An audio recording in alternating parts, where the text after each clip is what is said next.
Ce que la plupart des marques font mal, c'est qu'elles optimisent pour des métriques bas de funnel, comme le coût par achat ou le coût d'acquisition. Nous avons complètement inversé la logique. Simon Nuech, cofondateur et CMO d'Erup. Voilà une déclaration surprenante pour une marque qui atteint 200 millions d'euros de chiffre d'affaires en moins de 7 ans. Erup, c'est l'histoire d'une gourde qui fait boire de l'eau en sentant la pastèque ou le cola. Un phénomène Gen Z qui a accompagné Inoxtag sur l'Everest et s'affiche désormais chez Carrefour. 6 millions de clients, 14 pays, 300 collaborateurs. Pourtant, de l'aveu même de son cofondateur, Erup s'est construite à l'opposé des règles de la performance en ligne. La majorité des acteurs e-commerce préfèrent l'optimisation à la conversion immédiate. Eux ont choisi d'investir massivement dans leur image de marque. Je suis Théo, le fondateur de Kudak, une agence de 70 personnes spécialisée en pub digital. J'ai choisi de vous parler de cette marque car c'est un exemple public de sujet que nos consultants adressent avec nos marques qui veulent casser le plafond de verre en ligne. La stratégie d'Erup leur a permis de transformer leurs investissements branding en machine à croissance sans faire exploser les coûts d'acquisition. Comment ? C'est ce qu'on va décrypter ensemble aujourd'hui. L'histoire commence en 2018, dans une université allemande. Deux étudiants, Lena Jungst et Tim Jäger, ont passé 3 ans à développer plus de 200 prototypes pour résoudre un problème simple. Comment faire boire plus d'eau aux jeunes sans ajouter de sucre. Leur solution exploite un phénomène physiologique fascinant, la rétro-olfaction. 80% de nos capteurs de goût sont en fait olfactifs. La gourde Erup utilise ce principe. Une paille crée un appel d'air qui parfume l'eau avec une capsule aromatique. Le pod donnant l'illusion de boire de la pastèque, du cola ou même du Virgin Mojito. Les premiers retours sont très prometteurs. La première production de 80 000 gourdes se vend en 6 semaines. Pour partir à la conquête du marché et toucher ses futurs clients, Erup fait le choix de commercialiser son produit uniquement via son site internet. C'est ce qu'on appelle le modèle DNVB, ou D2C, pour Direct to Consumer, ou vente directe en français. En clair, c'est une marque qui vend ses produits exclusivement via son propre site e-commerce, sans passer par des distributeurs, des marketplaces ou des magasins physiques. C'est un modèle au précepte marketing déjà bien établi, et fondé sur une approche très héroïste, mais dont Erup va prendre un contre-pied stratégique majeur.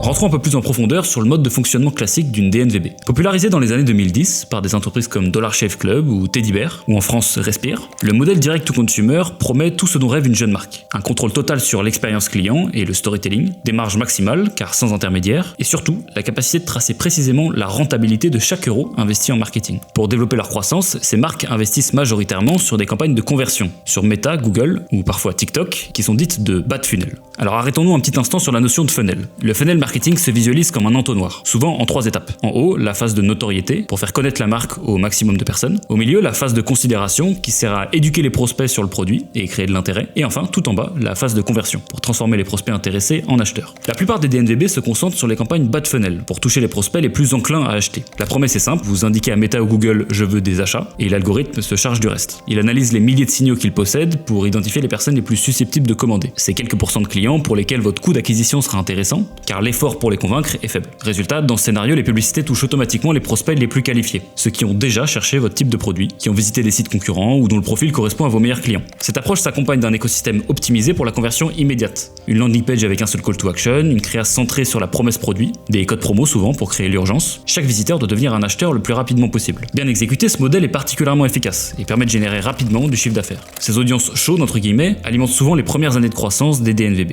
Mais seulement, il y a un problème, et Erup l'a compris dès le départ.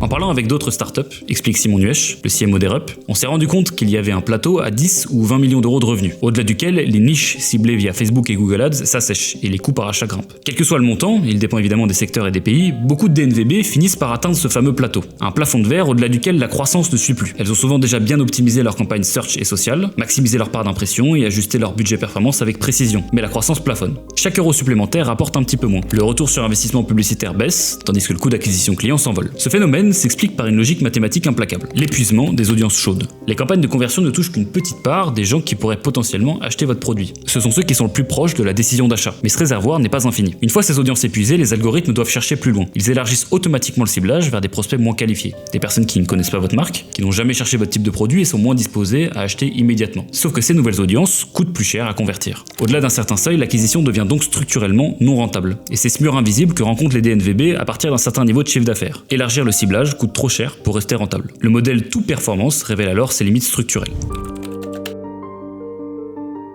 Dès son lancement, AirUp prend un chemin diamétralement opposé. Investir massivement dès le départ dans un actif immatériel mais particulièrement précieux, son capital de marque. L'objectif était que la marque, qui était inconnue du grand public lors de son lancement en France, devienne facilement reconnaissable, précise Margot de Montfort, Country Manager France à l'époque. Nous avons commencé par alimenter le upper funnel en nous focalisant sur les valeurs, l'image et la notoriété de marque. Pour cela, l'entreprise s'engage dans une stratégie de partenariat avec des créateurs de contenu, sélectionnés pour leur large couverture et leur engagement sur la cible visée, ainsi que leur affinité avec la marque. L'entreprise assume ce choix audacieux. Près de 45% de son budget marketing est consacré à ces campagnes. À ce stade, pas d'appel à l'action ni de code promo. Le produit s'intègre dans le quotidien du créateur. Plutôt que de chercher le ROI immédiat, l'objectif est de développer la familiarité avec la marque, la confiance et la notoriété auprès d'un maximum de futurs clients. L'entreprise a compris que la relation avec le consommateur se jouait sur le temps long.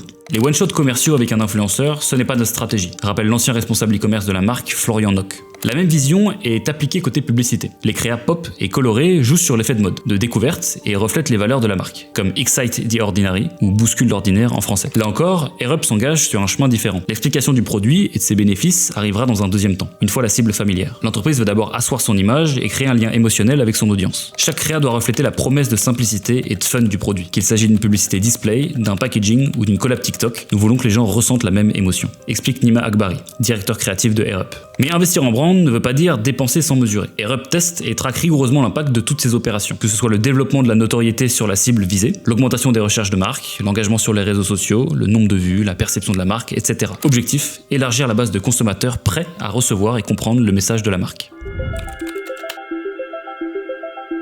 En parallèle, l'entreprise coordonne des campagnes sur les autres étapes du funnel pour sensibiliser les prospects désormais familiers de la marque. Quand nous avons commencé, personne ne comprenait ce qu'était la rétro-olfaction. Le storytelling a été indispensable pour expliquer et crédibiliser notre proposition, se souvient Lena Youngst, cofondatrice de la marque. Nous devons éduquer les consommateurs tout en les séduisant. Pour vendre, AirUp doit faire comprendre son concept. Mais c'est plus efficace, et moins coûteux, de le faire auprès d'une audience déjà sensible au produit. C'est la phase de considération, une étape également très importante dans la stratégie de l'entreprise. La marque le sait, sa technologie Scent-Taste peut être assez compliquée à expliquer. Sur ces campagne, elle collabore alors avec des créateurs au profil différents, capables de simplifier et de communiquer efficacement ce concept innovant. L'objectif est de générer du trafic vers le site, mais sans le mesurer en augmentation des ventes. Les UGC et les ads suivent la même logique. Elles permettent de faire découvrir l'univers de la marque, éduquer sur le produit et créer de l'intérêt qualifié. Les messages s'adaptent selon l'âge de la cible, grâce à des études réalisées en amont et de nombreux tests AB. Les plus jeunes sont sensibles au côté magique et trendy du produit, tandis que des messages autour des bienfaits santé, de l'hydratation et du zéro calorie ciblent les millennials. Dans les deux cas, l'objectif est d'habituer le consommateur à la cour, lui faire comprendre la valeur du produit. Petit aparté ici, mais ça c'est exactement le genre d'enjeu sur lequel travaille notre équipe du labo, le studio créatif de Kudak. Si vous souhaitez qu'un expert décortique votre stratégie créa et identifie des pistes d'amélioration pour mieux toucher vos prospects et transformer l'attention que vous générez en vente, vous pouvez discuter avec un expert sur le lien en description. Revenons à AirUp. Grâce à sa stratégie haut de funnel, l'entreprise touche avec ses campagnes des audiences déjà familières de la marque, et donc plus promptes à écouter le message. Habitués à la marque et désormais convaincus par la valeur du produit, les prospects sont alors prêts à passer à l'achat. Vient ensuite le temps de la conversion, avec notamment des activations particulières sur certains temps forts, la rentrée, le Black Friday, Noël, etc. C'est le moment des codes promo et des call to action pour pousser à l'achat dans les UGC. Des ads sur des éditions limitées, les nouveaux pods ou les offres spéciales. On rentre alors sur des stratégies classiques de retargeting ou de campagne SIA. Cette approche globale transforme la logique d'acquisition. Au lieu de forcer la conversion sur des prospects froids, AirUp convertit des prospects préqualifiés qui ont été nourris pendant des mois. Les résultats sont sans appel. AirUp passe de 20 à 200 millions d'euros de chiffre d'affaires en 3 ans. L'entreprise a réussi une chose rare, casser le plafond de verre auquel se heurtent de nombreuses marques en ligne. Comment ? En réussissant à étendre son marché adressable. Pour comprendre tout ça, reprenons la manière dont fonctionne une campagne de conversion. On l'a vu, une campagne d'achat ne touche qu'une partie minimale de votre marché. Uniquement les prospects Meta ou Google jugent comme le plus enclin à convertir. On tend donc nécessairement vers un plateau, qui est le moment où un prospect vous coûte plus cher qu'il ne vous rapporte. Et c'est ici que l'approche haute funnel de AirUp prend tout son sens. Avec cette astuce très simple et assumée d'investir massivement dans des campagnes de notoriété et de considération, AirUp a élargi progressivement la part des clients familiers, et donc susceptibles d'être ciblés par des campagnes de conversion sur Meta ou Google. Ce qui fait que la part des prospects prêts à l'achat a augmenté significativement. Ça a permis aux ventes d'augmenter et aux coûts d'acquisition de ne pas exploser. Aujourd'hui, l'entreprise n'est plus un simple site qui vend une gourde sur internet, mais devient une marque à part entière, reconnue et appréciée et symbole d'une génération. AirUp a changé de dimension. Devenu progressivement un phénomène chez la Gen Z, les gourdes se retrouvent dans les sacs de cours, sur les terrains de sport et dans les stories Instagram. Enthousiastes, les clients en deviennent les premiers ambassadeurs, contribuant d'autant plus à son expansion. Sur TikTok notamment, de nombreuses tendances ont émergé spontanément autour d'AirUp. Des défis comme faire deviner le parfum du pod les yeux fermés, ou des réactions filmées de parents essayant la gourde pour la première fois. Savamment encouragées par la marque, ces vidéos amusantes ont récolté des millions de vues cumulées. Renforcées renforçant la viralité du produit. Et les résultats sont très concrets. Près de la moitié des clients AirUp viennent du bouche à oreille. C'est autant de budget à mettre en moins en acquisition, et donc de points de marge supplémentaires. En parallèle, AirUp consacre près de 10% de son budget marketing aux relations presse, ce qui permet d'avoir des médias qui appuient le discours, offrent de nouvelles fenêtres de visibilité et renforcent la crédibilité, et notamment auprès des parents. De son côté, AirUp cherche à amplifier le phénomène. La marque commence à diversifier ses canaux avec des campagnes d'affichage, radio, télé, selon la maturité de ses marchés, et toujours dans une logique centrée sur la construction de la marque. Une nouvelle étape est franchie lorsqu'AirUp accompagne Inoxtag sur le toit de l'Everest. La gourde est positionnée comme un allié dans sa quête du sommet. Les chiffres sont sans appel. Kaizen cumule 45 millions de vues et un passage sur TF1. Et la gourde en édition limitée, co-créée avec Inoxtag, génère plus de 5 millions de vues au lancement. Mais l'aventure pour AirUp ne s'arrête pas là. Poussé par la force de la marque, AirUp est désormais engagé dans une stratégie retail et arrive chez Carrefour. Une stratégie upper funnel bien exécutée crée des effets de réseau impossibles à reproduire avec de la performance pure. Pour conclure, l'histoire d'AirUp révèle un paradoxe de la vente en ligne que peu de marques maîtrisent. Au-delà d'un certain seuil, les investissements en branding deviennent plus héroïstes que ceux en performance pure. Pour continuer à croître et briser les effets de plateau, les DNVB doivent sortir de leur obsession de la conversion immédiate et accepter d'investir comme de véritables marques à part entière, même si les retours ne sont pas mesurables sur le très court terme. Cette stratégie demande du courage, de la vision et des moyens. Mais elle offre en retour quelque chose que peu parviennent à construire, une préférence de marque authentique. Un marché adressable qui ne fait que grandir, et donc des clients qui reviennent même lorsque les investissements en pub sont coupés. La vraie question n'est donc plus faut-il choisir entre branding et performance, mais comment les articuler intelligemment selon chaque phase de croissance. Chez Kodak, on aide nos clients à répondre à ces questions. Si vous voulez discuter directement de comment appliquer cette approche à votre secteur, vous pouvez réserver un appel de découverte sur le lien en description avec l'un de nos stratégistes. C'était Théo pour Kodak, à bientôt dans une prochaine vidéo.